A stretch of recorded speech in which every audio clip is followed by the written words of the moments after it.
লেখাপড়া করে যে গাড়ি ঘোড়া চড়ে সে। এই বিখ্যাত লাইনটি ছোটবেলায় আমরা সবাই কম বেশি পড়েছি, কিন্তু আমাদের বাস্তব জীবনের সাথে এই বিখ্যাত লাইনটির কি কোনো মিল আছে?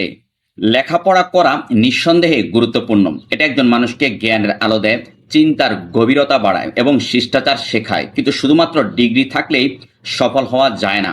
এটার জন্য প্রয়োজন বাস্তব বুদ্ধি, চেষ্টা, সাহস আর সময়োপযোগী সিদ্ধান্ত নেওয়ার ক্ষমতা। ধরুন একজন মানুষ এসএসসি পাশ করেই তিনি ব্যবসায় ঝাঁপিয়ে পড়েছেন। তিনি সময়ের সাথে নিজেকে গড়ে তুলেছেন, রিস্ক নিয়েছেন, মার্কেট বুঝেছেন, তবেই তিনি ব্যবসায় সফল হয়েছেন আর গাড়ি ঘোড়া চড়ছেন।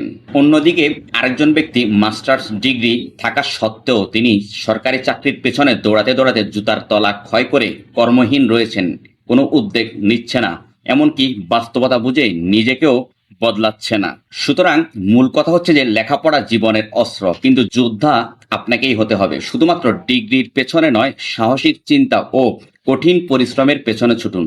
জীবনে চলার পথে শিক্ষা আর বাস্তবতাকে একসাথে মেলাতে পারলে you will become a successful. Thanks for watching.